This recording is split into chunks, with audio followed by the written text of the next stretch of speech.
Hey everybody, Josh Bentley.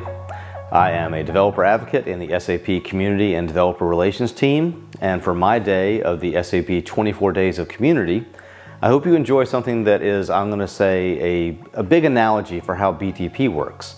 Just came back from Tech Ed, as well as had a few BTP meetings at a BTP summit in Newtown Square, and it really triggered in me something that I didn't realize that I take for granted. A lot of the SAP customers out there still don't know the full power of BTP, and I want to try to help simplify where it fits in the use cases through doing an analogy.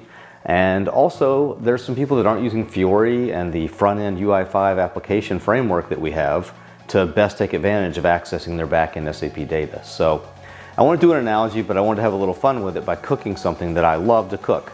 I first had this dish, Shakshuka, when I was in Israel around 2013. Fell in love with it, looked up some recipes, found one that I really liked.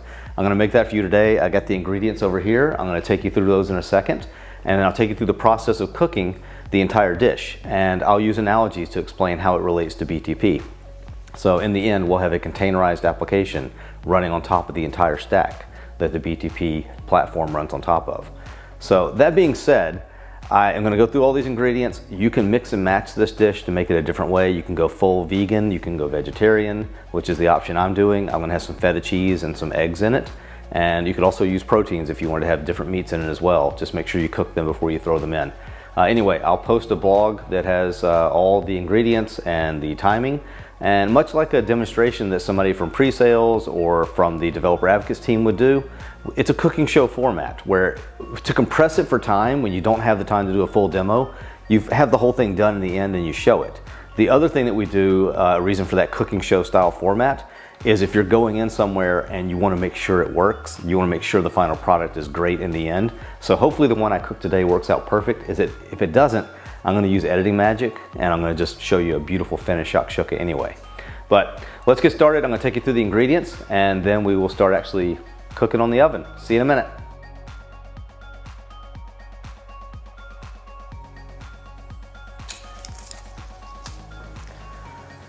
Okay, so now I've moved around to the kitchen to walk you through the hardware and the software, and as I'm cooking I'm going to say what these represent in the process. But to start off, a big piece of hardware is my 12-inch cast iron pan. That's the infrastructure layer. That's the hyperscaler. I've also got a wooden spoon, right? This wooden spoon represents the developer. They're the one that mixes everything together, right? Also, got some small bowls. I'm going to use these to hold my spices and my decorative garnish, as well as when I'm putting the eggs in the end into the actual shakshuka base. The eggs are going to sit on top of the mixture, and you want to have a little indentation, so I use the bowl to actually put each egg in. So I'll show you that as we're going through. I've got a knife, nice sharp knife, and I got a cutting board.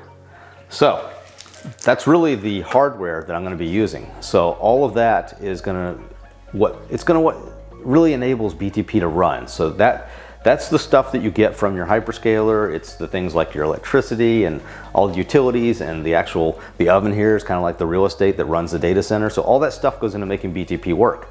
But then once you build containerized applications, or if you're using the Cloud Foundry or ABAP runtime, ABAP Cloud as we're calling it now, so that basic system can run on top of any of the infrastructure. So those things can be the same or they can be from different vendors. But you need those to then start utilizing all the ingredients that go in and make your application work on BTP. So I'm going to go through what each of these represent as I'm cooking. But we've got 2 onions.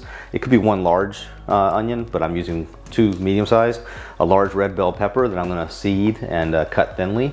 And you want your onions and your bell peppers to be the same size because you want everything to be uniform as it's cooking. But that's also to represent a lot of stuff that goes into the Kima runtime, is that you've got all these different pieces that need to work together. So that's what that's going to represent. Also got 3 nicely sized cloves of garlic I'm going to slice thin in a minute. I'm going to cook all that up in some nice Spanish olive oil. I've got salt and pepper. So I've got a container here with some salt, and I'll get my measuring cups out later and show you how much of each. I got some pepper. The really important thing here that ties all this together is the integration layer, the spices. So paprika, cumin, and some cayenne. As much as you want. The cayenne's pretty hot. We have some feta cheese, a can of San Marzano tomatoes, and we got some toppings. Once all that's done, we've got some decorative coriander, or some people refer to this as cilantro. So I got that I'm going to mix up as a garnish on top, as well as to spice up my front end, my user interface. I have some hot sauce. Use that to taste if you want. And my applications are represented by the egg. So that is a containerized application, and it's going to depend on all the things coming from SAP Kyma inside of SAP BTP to actually make it work. So that's all the ingredients. It's actually a pretty simple dish, but it's very layered and it can be complex. So you want to do it the right way, and you want to layer things in properly so that your dish comes out right and so that your application runs right. So now I'm going to start cutting up some onions and peppers, and then we'll dump those into the cast iron pan. So I'm going to heat the pan up, and I'll see you in a minute after I'm done chopping the onions up. All right, so we're putting in 3 tablespoons of extra virgin olive oil, also 45 milliliters. I wouldn't know it if it wasn't written on here.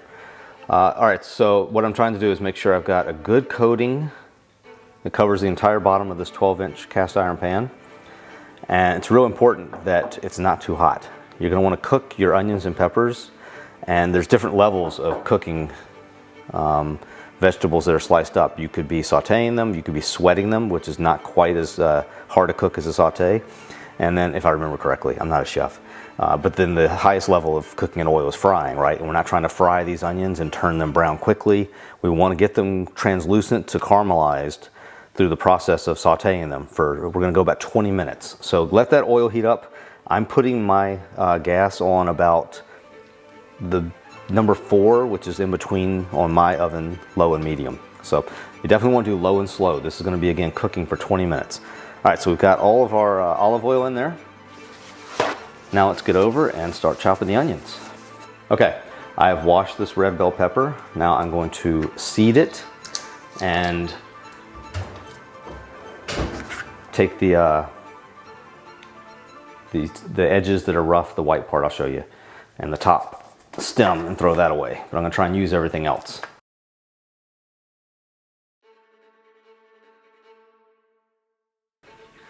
So what I'm trying to do is get everything cut up but not too chunky. I want it to be the same size. I'm going to make my onions and my peppers the same size, so they'll all cook in about the same amount of time. So I'm getting rid of these seeds.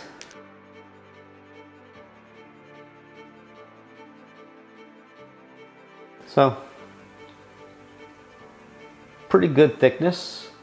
Not so thin that it's going to cook too fast or burn. Again, it's going to be down for about 20 minutes in the oil. Going to be stirring it. So good chance it's going to get really soft and finish cooking within that 17 to 20 minute time period. Okay, that's our pepper. So the pepper is done. Now we're going to take our onions, we're going to cut them in half. So go right down the middle. All right, so as you can see, I've still got the end of the onion attached. This is the end as well, that is the bottom part. So this is the stem. I'm going to just peel back the top layer of the onion, get rid of that onion skin. And because I'm using 2 medium-sized onions, I'll have plenty of onion for this dish.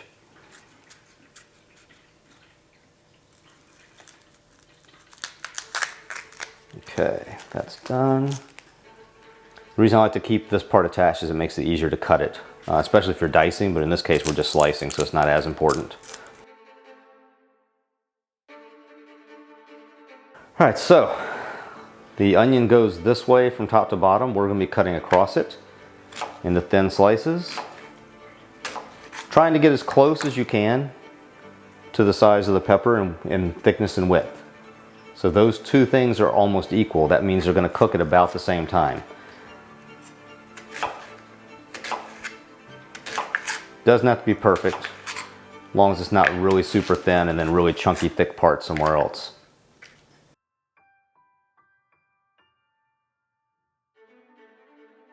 Okay, this is the base of our application running on BTP. This is the runtime. So this is represented for me as Kyma. So this is Kubernetes and a lot of the open source projects that are going to come together. In a few minutes I'm going to be slicing up this garlic, and that's going to go in the last part of the 20-minute time period. and that's going to add some of the cohesiveness. It's like Helm, right? It's like adding charts in to your actual project. So now I'm going to go over to the actual cast iron and I'm going to dump this in and start cooking it up. So I can see that while I was heating that oil up, it got pretty hot.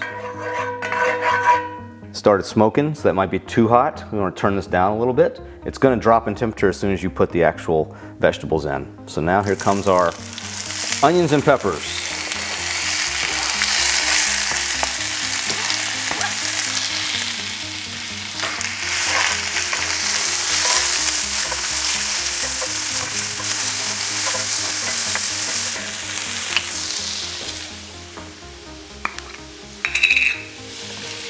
What I like to do at this point is add a little salt and pepper, not too much. You just want to season as you go so it tastes correctly as you go every layer of the way. So in this case, just putting a little bit of fresh ground black pepper.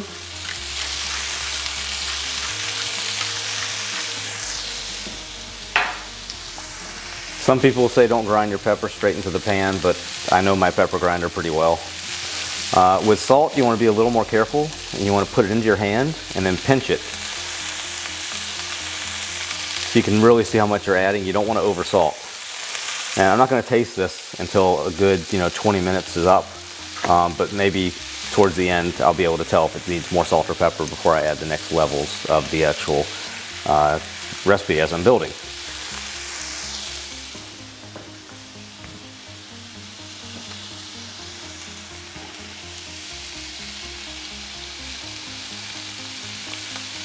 So we've got our timer going. Gonna let this cook for a little bit. I'm gonna give you a nice overhead view of it, and then we will come back in about 10 minutes and check the progress.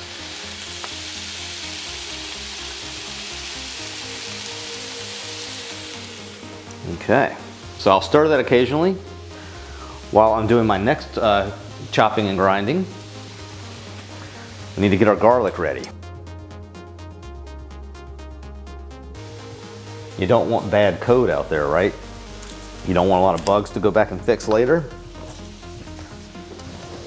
So that's why we're always cleaning up. Clean up your work area.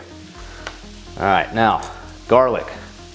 Give a little smash here, just to help you peel it.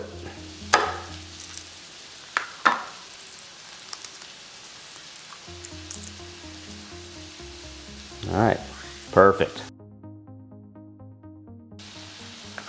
Okay, our garlic we're going to slice very thin, as thin as you can get it. So I'm going about that thin. I don't know if it's hard to see that, but it's just a couple of millimeters, 1/8 of an inch if you can do it. Doesn't have to be perfect, but we just don't want to have chunky big pieces that won't cook down quickly in about 2 minutes, because that's what we're going to do is throw them in at 2 minutes to go. Okay, so I've been chopping for a minute. Let's go back and stir. You don't want anything to burn.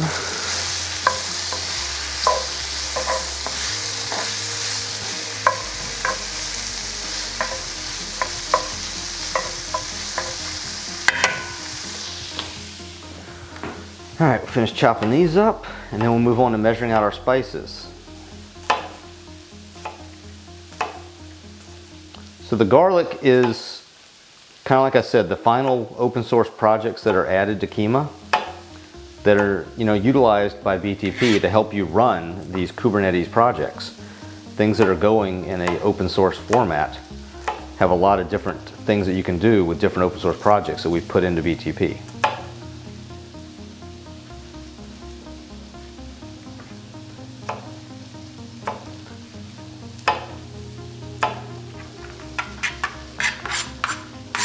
All right, we've got our garlic. Let's go ahead and put that in one of our bowls to hold it for later, kind of like executing a little macro.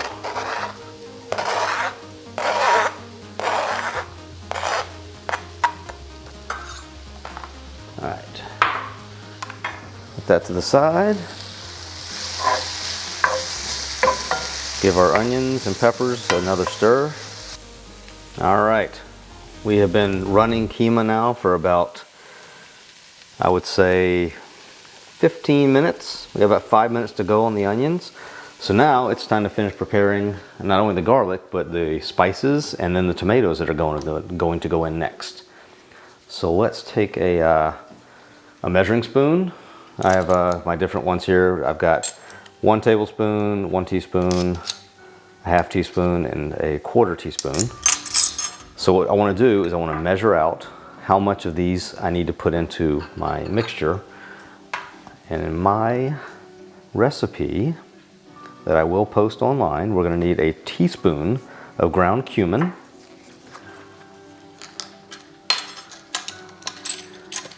a teaspoon is also known as 5 milliliters.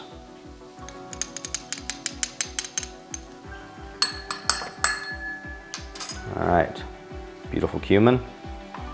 Next we need a teaspoon of paprika. It can be regular or it can be sweet, but I don't like the smoky as much. I find that it overpowers the flavor.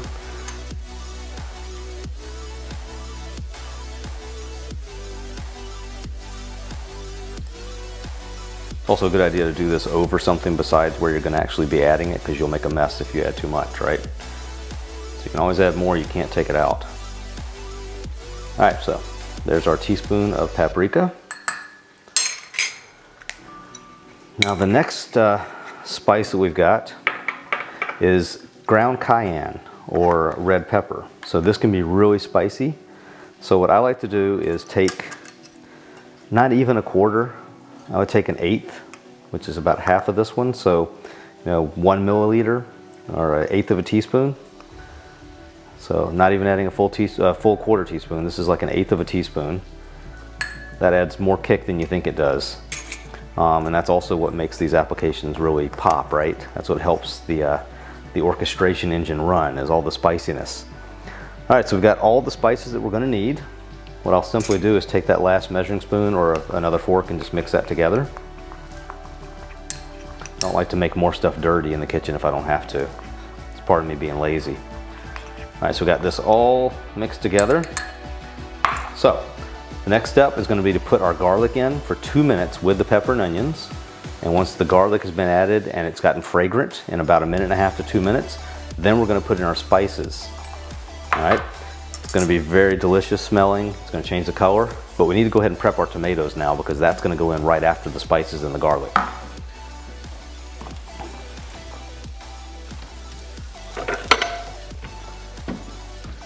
I like to grab another piece of hardware for this. So just like the other bowls that are helping with your infrastructure, this is just like the can that got us these tomatoes. I'm going to need to put them into something else while I chop them very coarsely. Get them ready to go into our actual cook pan. Okay, so we take these tomatoes, I pour them into here. I want to save all that juice.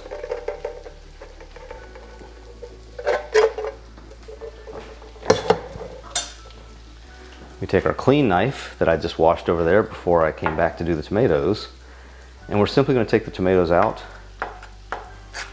Just chop them coarsely. That's all you want to do, is get them a little bit chunky. They're going to cook down a lot. Now let's put these back in the bowl before we make too big a mess. There we go.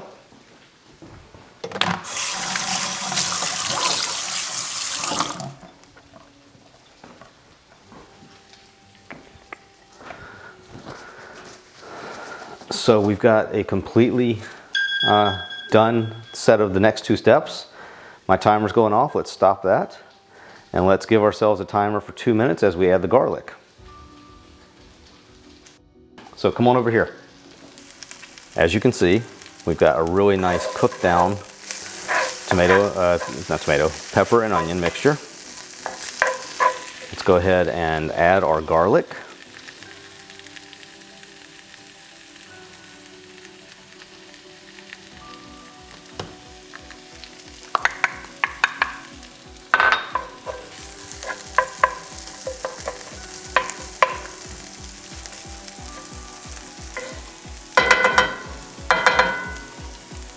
Okay, as you can see here, we've got the garlic sliced thin, and it's going to be mixing around for 2 minutes inside of this pepper and onion mixture.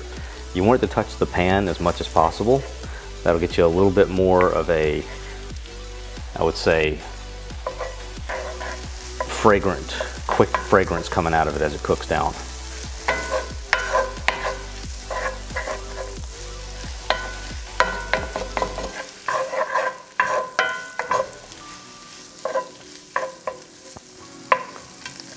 And so as a developer, I'm almost done getting my BTP up and running.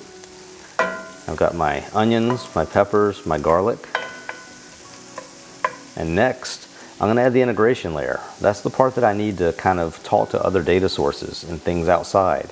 So what I'm going to do is grab my spices and let those act as the integration layer for BTP, so I can bring in some other pieces of data and I can send some events outside of Kyma to other parts of SAP's ecosystem or other actual software systems. So give this another stir. You don't want to burn the garlic. Very important that you don't overcook the garlic in this phase. Okay, now we're adding in our spice mixture. So dump that out, and you will see it changes the color of everything, and you can't smell it, but it's amazing. It's like hitting run on your application and not getting any bugs. Everything works the first time. This is that depth of flavor in the layers, and the thing that makes a system like BTP so powerful is that there's so many pieces coming together. The integrations from outside, the SAP data, and it's all mixing here inside of, again, my infrastructure layer, which is from my hyperscaler. All right, so we let that cook for about a minute. Just let those spices get to know all the stuff that's happening, get integrated to the Kyma system.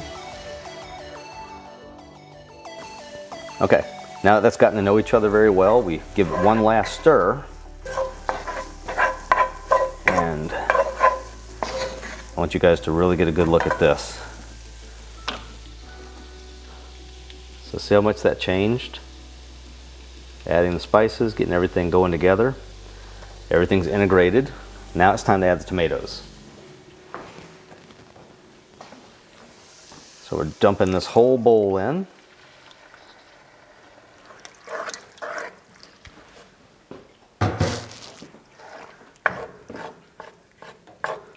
And earlier I had turned down my heat, but now's a good time to go ahead and start your oven. I'm going to do a bake at 375 degrees Fahrenheit. And that gets the oven ready for the final phase, which is when you're getting ready to run your application. And that's the actual eggs that I'm going to put on top, and I'm going to bake them. So now my oven's getting warm. I've turned the top down pretty close to low, actually. I didn't want to burn those onions and peppers. And then so now I went from like a 4 down to a 3 for most of the time I was cooking that. All right, so as I mentioned earlier, you need to season throughout. So now I want to add about 3/4 of a teaspoon of salt. So like maybe 4 milliliters. I want to sprinkle that around.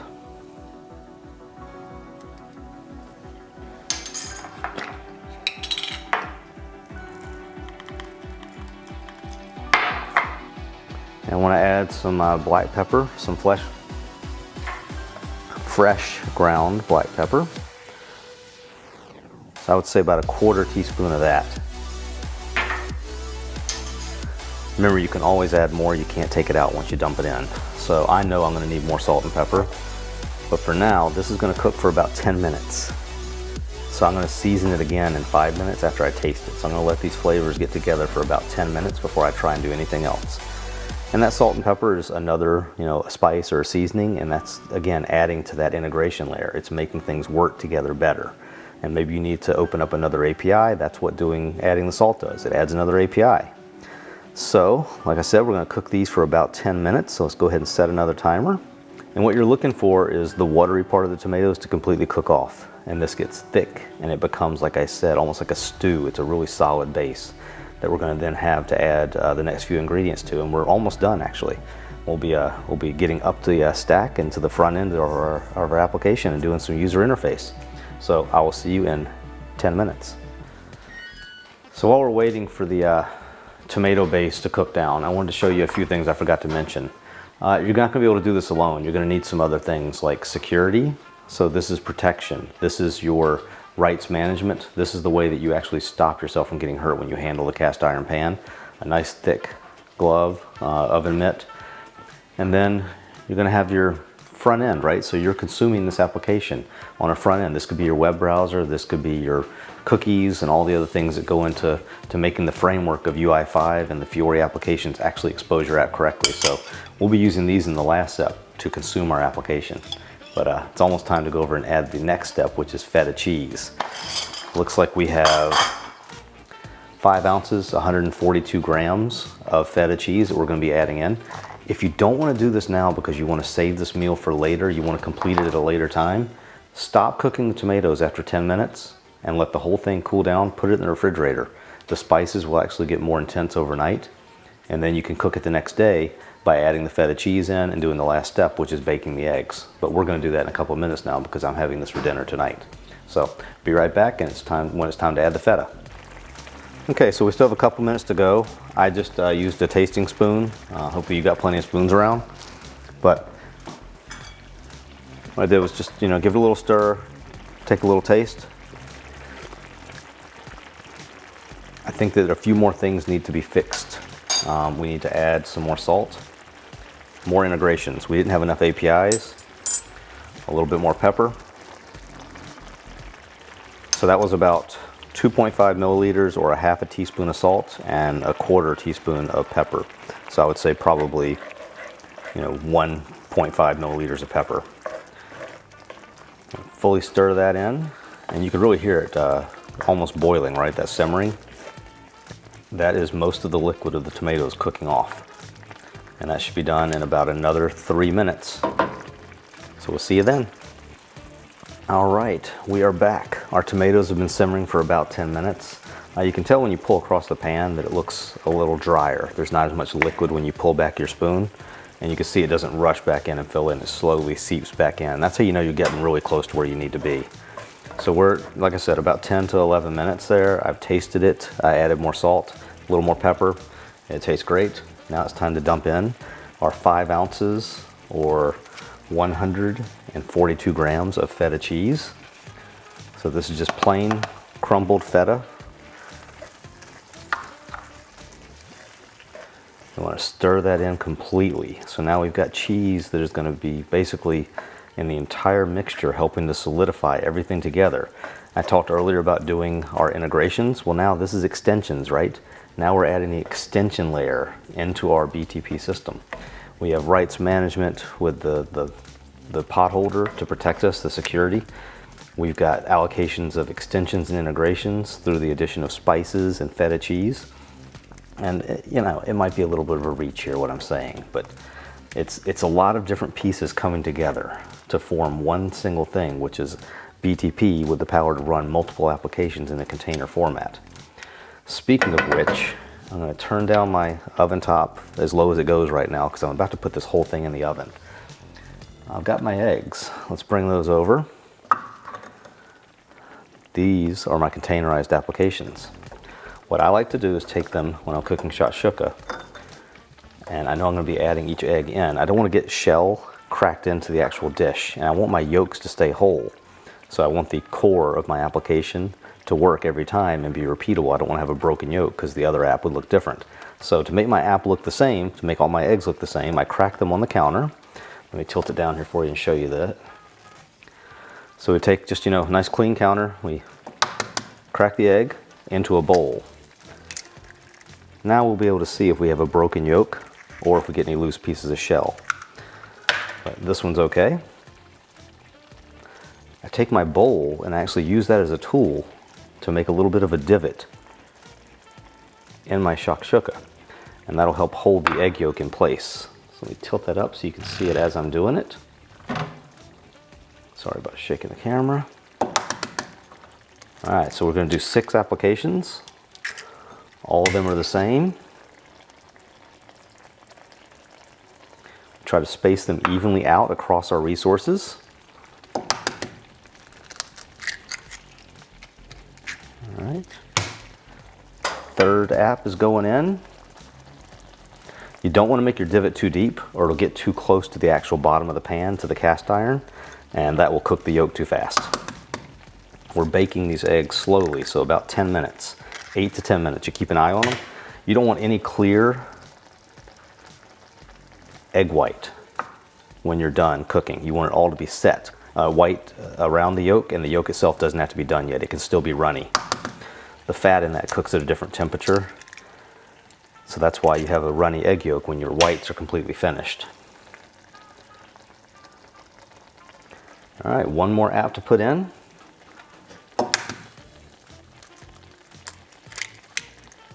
Okay, I have cracked 6 eggs. All right, wash my hands real quick. Looks pretty cool, right? Okay, so I've got my containerized applications. I'm ready to put them into the final step of user acceptance testing and put them into the oven, 375 degrees for 8 to 10 minutes.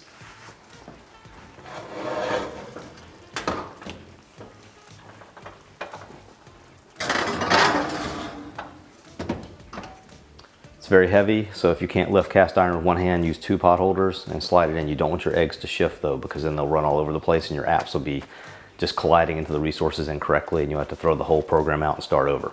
So we're gonna let that go through its last phase of user acceptance testing, and before I give it to the audience and let them taste it, which it's gonna be me. But anyway, see you in a minute.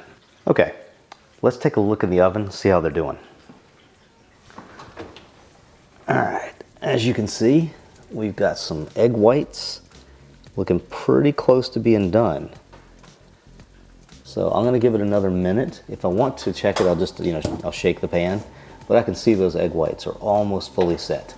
So what we're gonna do is wait now, just for those egg whites to set up, barely another minute, and I'll pull it out and let the entire thing sit and just get a little more solid, maybe a minute or 2 before serving. And then this is, representing our user, right? So we're past user acceptance testing. We had other developers come in and do some tasting and try the app out, and they've done debugging. So it's cool. Now we're ready to give this over and let other people in public start using it and push it to production. And this is the production user coming in, carving that application out and setting it down for their users to use. So the BTP entire setup is almost ready to be consumed. See you in a minute. I took the shakshuka out of the oven. My eggs are done. Let me show it to you. And we're ready for our final steps here in a second. Looking good. It just stopped bubbling after I took it out of the oven. I turned off the oven. I turned off the cooktop, so nothing is actually on now. It's all turned off. The pan is extremely hot. And this is going to sit for a minute and just get a little more solid.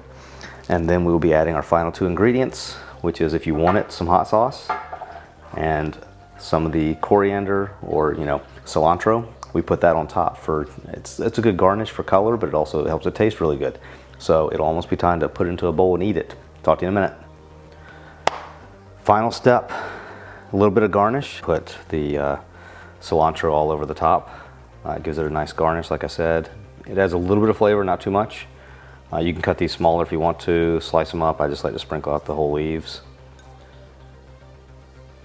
Mix them around. So this is like the UI5, a little bit of cascading style sheets thrown in, the Fiori dark template, dark mode. We're just mixing it up a little bit to make it look a little different. Let me show you the overhead view. So it would have been fine without it. Doesn't have to have it, but really adds a nice pop when you get that in there. So let's take the large user here and let's cut ourselves a serving. I like to cut around each egg. As you'll see, the whole thing is kind of turned into a bit of a congealed casserole. It's very, very warm. Leave my serving spoon over there. Let's come over here. Okay, we've got a serving.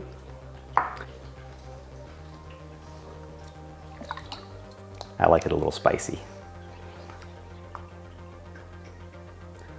Okay, so now it's fully garnished. It's ready for the user to go in and see how the application works.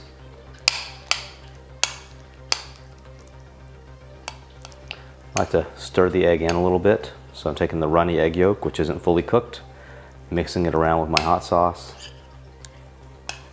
Get a nice bite with some onions, peppers, egg, everything mixed together. A little bit of cilantro, super hot.